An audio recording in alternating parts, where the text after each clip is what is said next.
Bien, maintenant, je voudrais entendre la voix de l'Asie, d'endroit où 80% des catastrophes dues à l'eau se passent, donc c'est très important.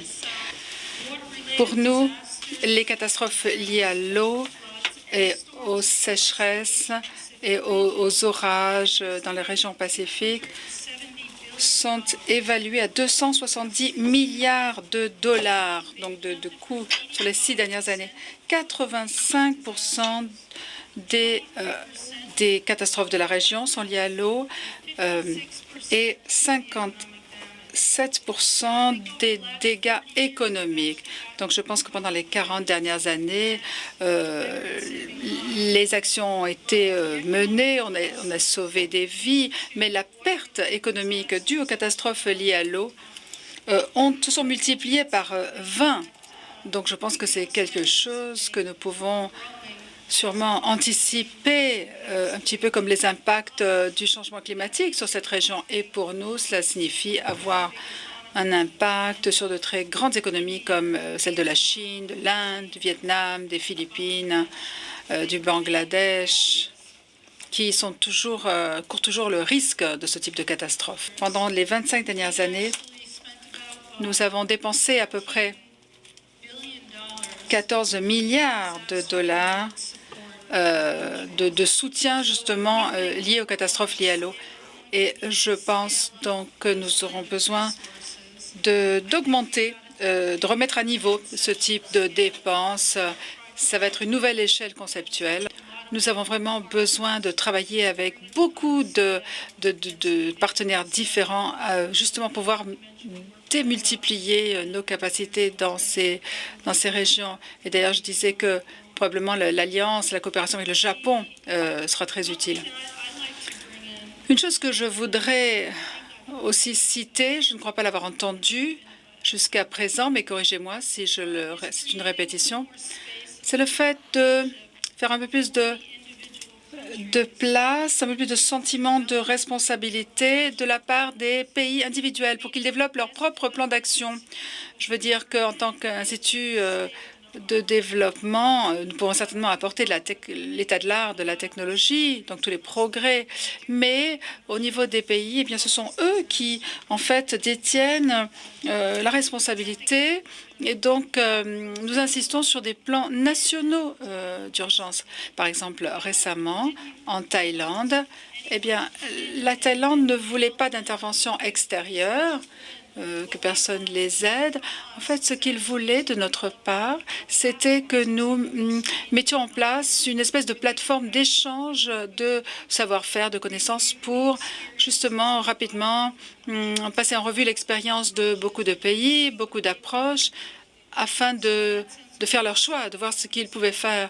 Donc, nous avons mis en place effectivement très rapidement cette plateforme. Il s'agit aussi de mettre à jour la cartographie justement des risques. C'est ce qu'on voit souvent, c'est que quand il y a des catastrophes qui arrivent, eh bien, les informations à disposition ne sont pas à jour. C'est-à-dire que vous essayez de piocher dans un sac pour trouver les informations et vous ne les trouvez pas, du moins pas celles qui sont à jour. Donc, il s'agit d'avoir une nouvelle boîte à outils, comme on dit, la toolbox, pour justement avoir accès aux bonnes informations à jour. Merci beaucoup. Et maintenant, nous allons entendre l'ISDR.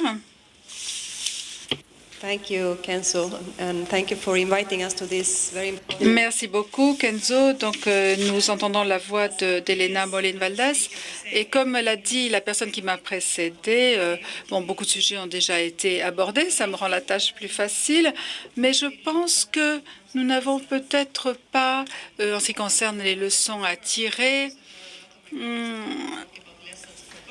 on a aussi parlé de beaucoup de leçons qui ont été oubliées, un petit peu négligées.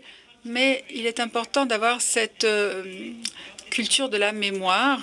Et la mémoire de ce qui s'est passé doit être une mémoire vivante. Et donc, en ce qui concerne les grandes catastrophes, on a parlé de cette montée en puissance, de l'aide, des scénarios à prévoir, un petit peu comme pour le changement climatique. Et voir que les risques sont souvent liés au climat, mais nous ne devrions pas oublier les catastrophes, disons, de plus petite entité, de moyenne importance, qui provoquent cependant de grandes pertes. Par exemple, je pense aux 3 000 enfants qui meurent chaque année en Afrique à cause de problèmes concernant l'assainissement. Et puis, une autre leçon que nous avons appris de l'extérieur, je crois que ça a été cité d'ailleurs, c'est le problème des catastrophes qui sont des événements négatifs. Personne n'a envie de penser à des événements négatifs. En fait, c'est que quand on est obligé d'y penser qu'on le fait. Ça a trait à la nature humaine. Mais ce qu'on appelle la résilience, le fait d'avoir une mentalité positive et des aspirations au bien-être, eh bien, c'est une chose sur laquelle on peut travailler. Et à mesure qu'on bâtit ce concept de gestion des risques, qu'on accumule les données, les informations, les outils dans une perspective d'aménagement ou de planification positive, eh bien, ça aboutit à un agenda positif.